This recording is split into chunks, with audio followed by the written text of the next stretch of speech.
پہلی ذمہ داری یہ حصول علم ہے، اور آپ نے علم کے فوائد بیان کرتے ہوئے 5 چیزوں کو نمایاں کیا۔ سب سے پہلی بات کہ علم کا فائدہ انسان کی ذات کو ہوتا ہے، علم کی وجہ سے عزت ملتی ہے، علم کی وجہ سے رتبہ ملتا ہے، علم کی وجہ سے شان و شوکت ملتی ہے، اور علم کی وجہ سے زندگی گزارنا بھی بہت زیادہ آسان ہو جاتی ہے۔ علم کی وجہ سے انسان کو بہت زیادہ سہولیات میسر آتی ہیں، اور واقعتاً حضرت کی یہ بات 100% درست ہے۔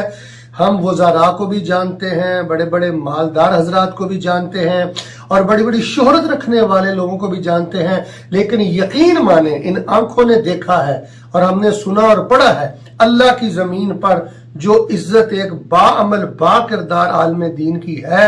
دنیا کا کوئی دوسرا شخص اس کا مقابلہ نہیں کر سکتا۔ ایک تو انہوں نے فرمایا کہ علم کے حصول سے انسان کو ذاتی فائدہ ہوتا ہے، شان ملتا ہے، مقام ملتا ہے۔ آپ خطبے میں دیکھ لیں، ہزاروں لوگ سامنے ہوتے ہیں، عالم اسٹیج پہ ہوتا ہے، ممبر پہ ہوتا ہے، آپ نماز جماعت کے ساتھ پڑھتے ہیں، امام مصلی پہ ہوتا ہے، تو علم کی وجہ سے شان و شوکت ملتی ہے، دنیا میں بھی اور آخرت میں بھی ملے گی۔ دوسری بات انہوں نے فرمائی کہ اولاد کو دینے کے لیے سب سے قیمتی تحفہ وہ کوٹھی نہیں ہے، وہ مہنگی گاڑی نہیں ہے، وہ دنیا کا پیسہ روپیہ نہیں ہے۔ اولاد کو دینے کے لیے سب سے نایاب اور سب سے بہترین قیمتی تحفہ وہ علم ہے۔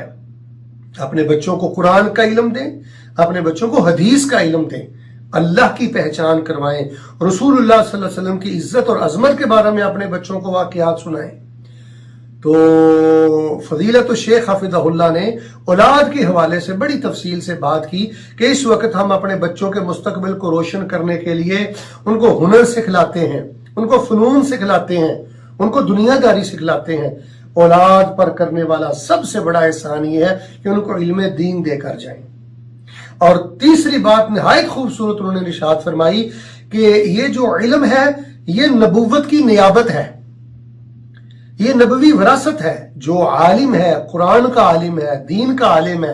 حدیث کا عالم ہے، گویا کہ وہ نبی علیہ السلام کی نیابت کرتا ہے، وہ انبیاء کی وراثت اللہ کے بندوں میں تقسیم کرتا ہے۔ تو میں یہ سمجھتا ہوں اس سے بڑا شرف اور کیا ہو سکتا ہے کہ کوئی رسول پاک علیہ السلام کی وراثت کو تقسیم کرے اور رسول اللہ صلی اللہ علیہ وسلم کی نیابت کرتے ہوئے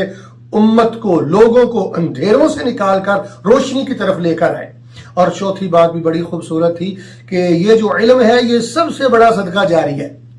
آپ کی وجہ سے اگر کسی کی نماز اچھی ہوئی ہے، آپ کی وجہ سے اگر کوئی قرآن پڑھنے والا بن چکا ہے، آپ کی وجہ سے کوئی نماز پڑھنے والا بن چکا ہے، آپ کی وجہ سے اگر کوئی دین کی طرف آیا ہے، تو وہ آپ کا ہمیشہ کا صدقہ جاریہ ہے۔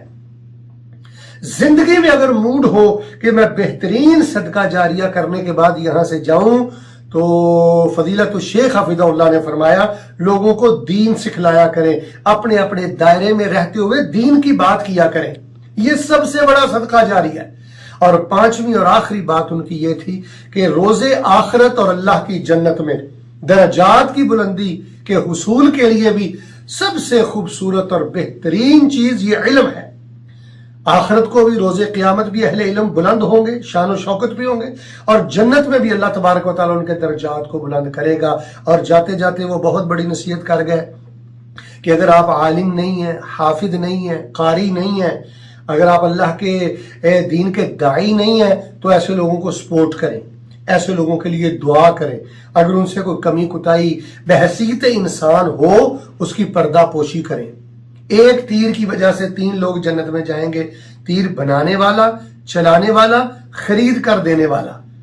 اسی طرح عالم کو سپورٹ کرنے والا، عالم کے لیے دعا کرنے والا، عالم کو دلی عزت دینے والا، وہ بھی المرء مع من احبہ کے تحت روز قیامت اور جنت میں عالم کے ساتھ ہی ہوگا۔ اللہ تبارک و تعالیٰ کے حضور دعا ہے جی، اللہ تبارک و تعالیٰ ہمیں علم دین نصیب فرمائے، قرآن کا علم نصیب فرمائے، حدیث کا علم نصیب فرمائے۔ ناظرین و مستمعین، مدارس اجڑتے جا رہے ہیں، تو آئیے اپنے بچوں کا رخ مدارس کی طرف کریں، پوری کوشش کریں کہ بچے عالم بن جائیں، بیٹیاں دین پڑھ جائیں، اپنی پوری کوشش کر دیں، اپنا مال لگا دیں۔ اللہ کی قسم آپ کے مال کا سب سے بہترین مصرف یہ آپ کی اولاد ہے، اور پھر اولاد کو دین کی تعلیم دلوانے کے لیے کبھی بھی آپ بخل نہ کریں۔ انشاءاللہ اگر آپ کے پاس علم دین ہے آپ کی اولاد کے پاس علم دین ہے تو سمجھ لیں آپ کی دنیا بھی روشن ہے،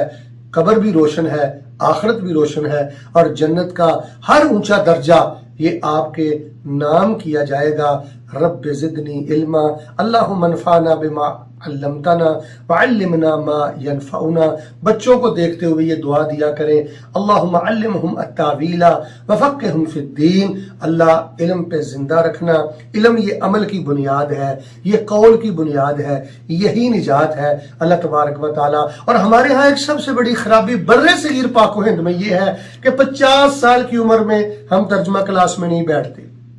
ہم حفظ کلاس میں نہیں بیٹھتے، ہم نماز کا ترجمہ نہیں پڑھتے، جبکہ میں یہ سمجھتا ہوں کہ 10 سال کے بچے کو حفظ کی اتنی ضرورت نہیں ہے، 8 سال کے بچے کو ناظرہ قرآن کی اتنی ضرورت نہیں ہے جتنی 60 سال کے بزرگ کو ضرورت ہے، 50 سال 40 سال کے نوجوان کو ضرورت ہے۔ تو آئیے شرم اتاریے، یہ خام خواہ کا حیا اتاریے، مجلس میں بیٹھیے، کلاس میں بیٹھیے، بچوں کے ساتھ بیٹھیے، اور علم پڑھتے پڑھتے دین کے طالب علم بن کر دنیا سے جائیں، پھر آپ کا جانا بڑی عزت اور بڑے شان اور مقام والا ہوگا۔ اللہ پاک ہمیں علم دین نصیب فرمائے، آمین ثم آمین۔